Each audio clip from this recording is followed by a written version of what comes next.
In Algebra 2, this is the practice test for section 7.1 and 7.2, and we will be taking a test that is of a little bit different format because we will be taking an online version of this test, but the concepts are going to be the same, so you'll want to have this handy.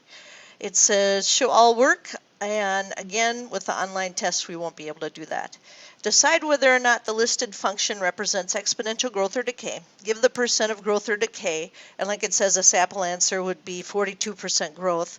Then in addition to that, we want to identify the y-intercept. So what we have to look for to say growth or decay, as we learned through this particular section, was we look at what is being raised to the power, and we make sure that it's simplified first, that there's no negatives up there in the powers. And then we remember that the formula had a 1 already in it. So what we're trying to figure out is what was r, and then convert that into a decimal. So this one has the 1, but they've added a 0.7 in there. And because it's greater than 1, it's going to be growth. And since they added the 0.7, 0.7 is 70%. So that's growth at 70%. And then the y-intercept always comes from 0a. So it'll be 0 and 0.25 because this is y equals a times b to the x. Let's go to the second one. It'd be a good idea to pause it, try it yourself, and then restart the video. But for number 2, we have 0.56, and there again is no negative, so this has already been simplified.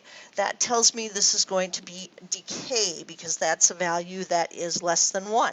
And to figure out how much less than 1, you basically take $1 and you subtract 56 cents. And that will give you 44 cents, which would be 44%. So they took 1 minus 0.44 to get that 0.56. And then the y-intercept is again 0a, which in this case would be 0.4. For the third one, we have to take a peek and notice that this one was not simplified, so they're trying to pull the wool over our eyes because they're hoping we're going to miss this little negative, but we're not going to. So we're going to rewrite that as a reciprocal to the positive x power, so 1/8 to the x. And since that is a fraction between 0 and 1, I know this is going to be decay. And then I think, well, what did they subtract?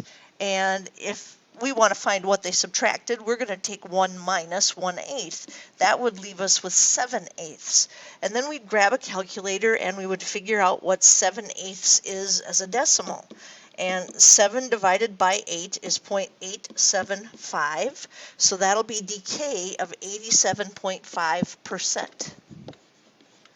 The y-intercept again is 0a. So that's going to be 0.15 in this case because we have a 15 up here in the front.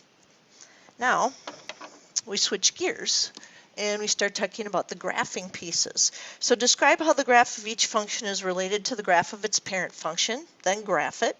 Show the parent function graph, then shift it appropriately. List the domain, range, and asymptote. So for number 4, what we would want to do is remember that we're going to take everything through the x as our parent. So y equals negative of the quantity 3 to the x. And then what we're going to do is just figure out what the plus 2 is in back. And I want to remind everybody, since you've had 2 weeks off here, that our formulas look like that. A times b to the quantity x minus h plus k. So that plus 2 that I see in the back, that is not attached to the x. That's all the way in the back. So that is going to be translate 2 units up. And then to get the domain and the range and the asymptote, we want to graph it and see what we get.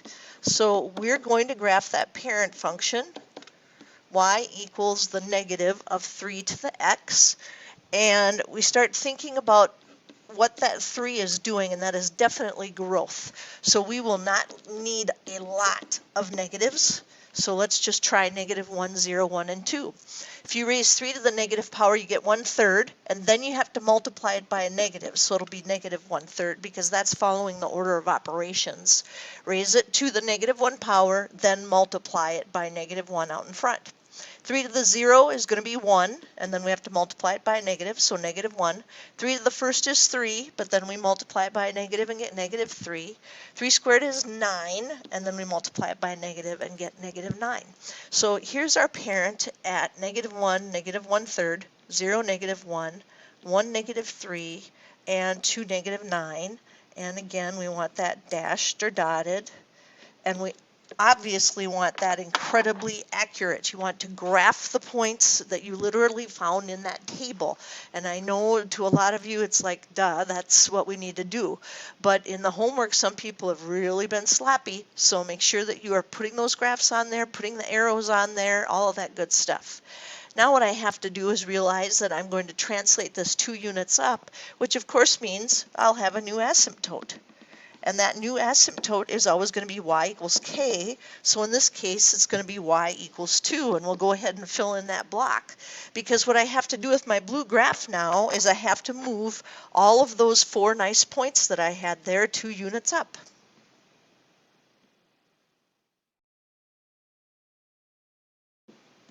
And that will give me my red, which is now my final graph, and that one has to be solid. So now I go back to domain, and I think I got to pick what numbers I put in for x. There weren't any numbers I couldn't use, so my domain is all reals. But my graph is not using all the y's. We have a cutoff right here at 2, and we're going below. It's never going to get to 2 because that's an asymptote. So its y is less than 2. Reminder that an asymptote is a line that we approach, but we never cross. So we did this all. We described how the graph of each function is related to the graph of its parent function, and then we graphed it. We showed the parent function and shifted it appropriately, listed the domain and range and the asymptote. Now, if we didn't get to pick that this was a graphing problem, we would have also had to mention that there was a reflection over the x-axis. So remember that we describe these from left to right, just in case the online version asks you to describe all of the transformations. If that were the case, then we would say this was reflected over the x-axis because of this negative, and it was translated 2 units up. So again, it depends on what that online version of the test is going to look like. Then number 5 we find is very similar. I'm looking to make sure that the x is positive, and I remember that for graphing I want to take all of that for my parent, so y equals 8 times 1/4 to the x, and then I see it has a minus 2 in the back and it's not attached to the x, so that will translate 2 units down. So that makes me think ahead of time about my asymptote because it's got to be y equals k, so it's going to be y equals negative 2 down here. But now I have to get that graph going. So 8 times 1/4 to the x power. 1/4 is a fraction between 0 and 1, so that indicates that this one is going to be decay. But with that 8 in front, the numbers are going to be really big. So I'm just going to try negative 1, 0, 1, and 2. Now, if I don't feel like I'm getting enough to graph on my negative 10 to 10 graph, I can use more numbers. So if I take 1/4 to the negative 1 power, that's going to flip it and make it 4. And 4 times 8 is 32. Yowzers, I'm not going to be able to graph that on here, but it shows me something I can aim for. I'll put a 0 in here for x, and that will give me 1/4 to the 0, which is 1, and 1 times 8 is 8. That's going to fit on my graph, so that's good. I put a 1 up in here for x, and that'll give me 1/4. 1/4 times 8 is 2. And then I'll put a 2 up here for x, and that's going to square it. 1 squared is 1, 4 squared is 16. So 8 times 1/16 is going to give me 1/2. And so I'll be graphing 0, 8, 1, 2, and 2, 1/2, and that is my dashed graph. And again, we know because of this decay that we are going to be approaching the x-axis. But now we're moving the asymptote because this has to go 2 units down. So I need to put my new asymptote on the graph. That is an absolute must with these. That's why we learned about them, have to learn about the asymptotes.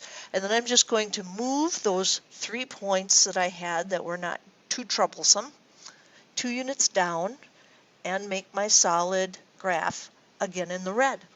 So my domain, my x's, I picked them, doesn't matter what they are, that's all reals. However, my range, I am using values above -2 for all of my y's. So y will be greater than -2. And you can see that from the graph. My red graph does not ever reach that -2. Y equals -2. It's above that. And now, if this one were something we had to describe in terms of transformations, we would have to start by saying 8 is a vertical stretch factor of 8, and then translate 2 units down. Again, I say that because with the online version, you might have to do that from left to right again. Then number 6, same thing, we're going to describe the graph of each function related to the graph of the parent function, graph it, show the parent function graph, shift it appropriately, list domain and range, and asymptote. So with this one, our parent would be y equals 3 to the x. And now I don't want to cover that up too much because we need to know that that says y equals 3 to the x plus 2. And that's included in the power up there. But it's also with the x, which means I need to think of this as backwards with the x's. So we're going to translate 2 units to the left and 4 units down.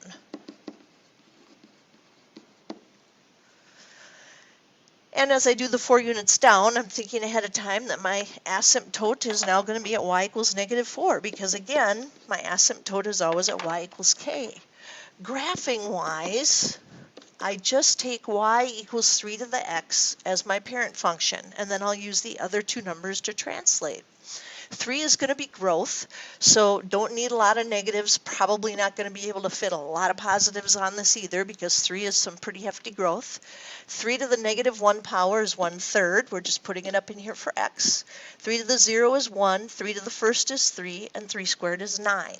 So we have -1, 1/3, 0, 1, 1, 3, 2, 9, very nice looking helper graph there for our parent function, and realization that if I have to move it 4 down, that's where my new asymptote is going to be at y equals -4, and you do need the y equals because we have to say that this is going to be a horizontal line. And then I have to move the whole graph 2 to the left and 4 down. So I have 4 very nice points. I'll move 2 to the left and 4 down.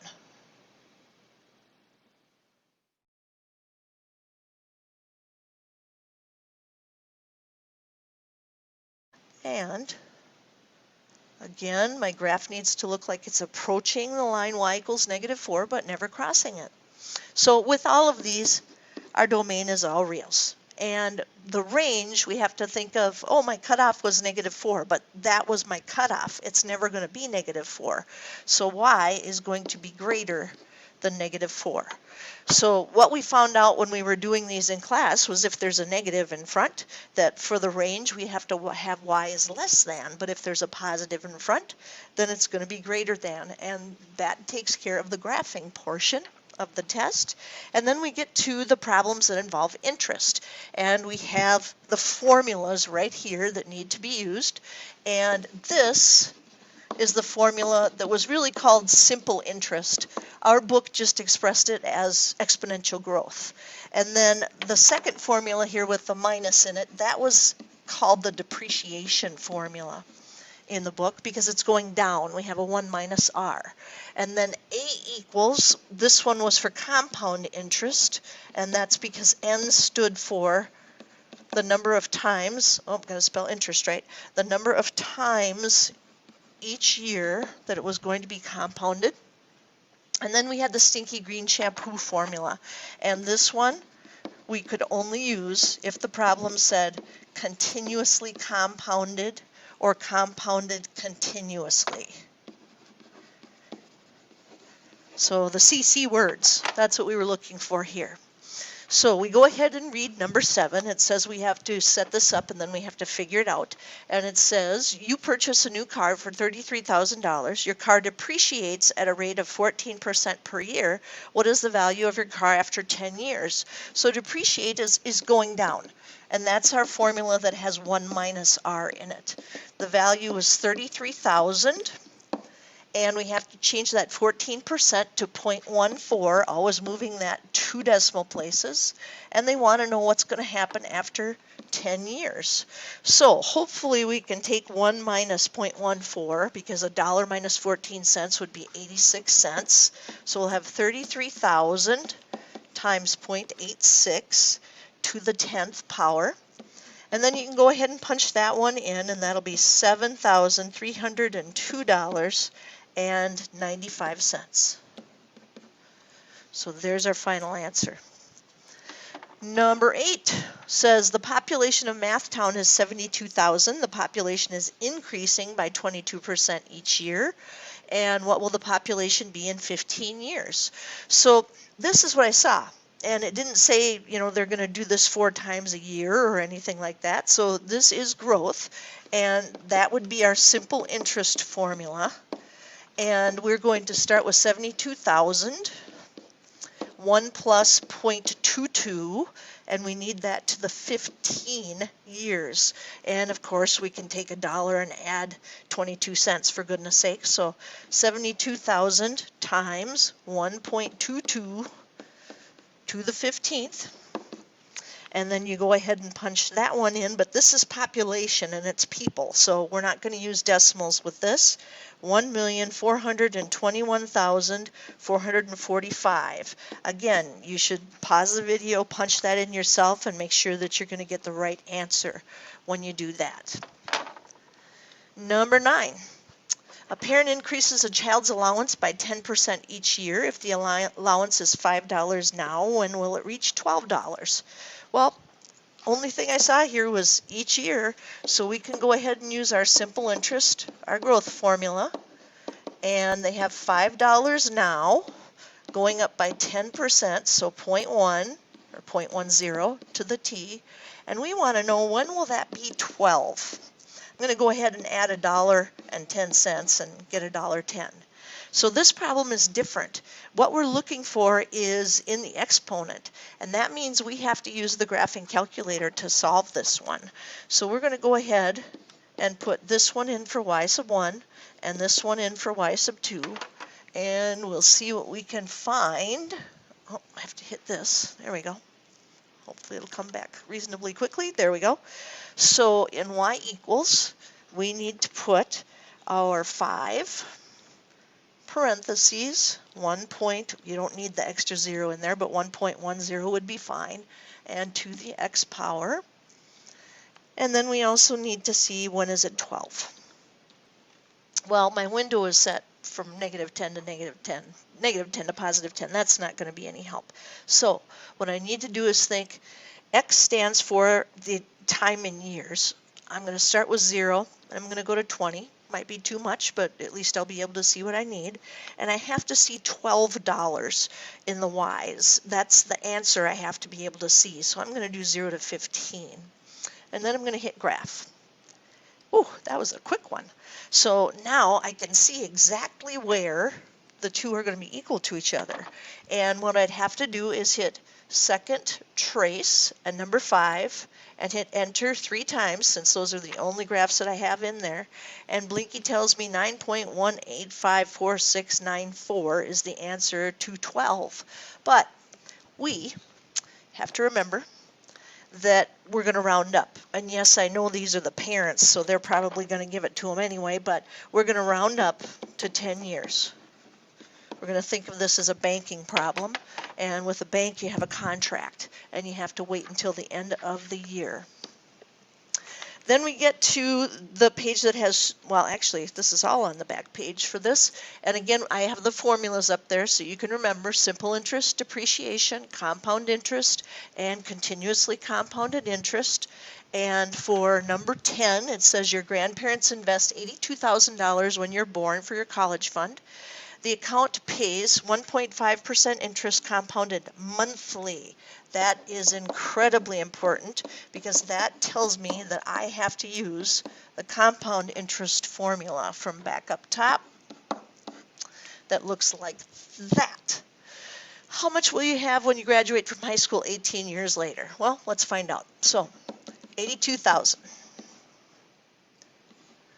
times 1 plus 1.5% interest, 0.015, divided by compounded monthly would be 12. Got to put those 12s in two places, and we want to know about 18 years later. So two things I would do in this problem before I just get started punching in. And the first would be to see just how awful 1 plus 0.05 divided by 12 is. And that comes out to 1.00125. And then I want to see what 12 times 18 is, and that's 216. And that'll make it a little bit easier to punch in. So go ahead and punch that in. Pause the video if you need to at any time. But that will give us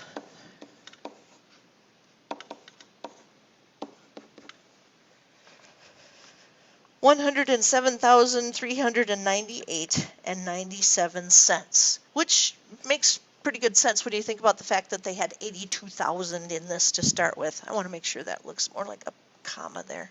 There we go. So always at the end, does this answer that I just put down, does it make sense? And that definitely does. Number 11 says you put $4,000 into an account earning 2.5% interest. There it is, compounded continuously. Stinky green shampoo formula. Find the amount in the account at the end of 10 years. So A equals P times E to the RT, and we have $4,000. E to the, remember E is a number, 0.025 when we change that into decimal from a percentage, and that's going to happen for 10 years.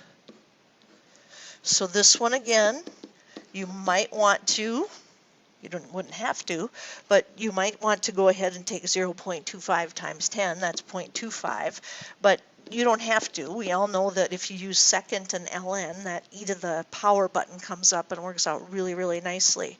So again, if you punch that in, $5,136.10. So as you are working through this, a couple of things. First off, I definitely have this on Schoology. If you want to print it off as many times as you want to, run through it as many times as you need to, but definitely pause the video every once in a while and try one on your own as you do it a second or a third time so that you make sure that you are able to get all of the answers that I had up here today. That is it for the practice test.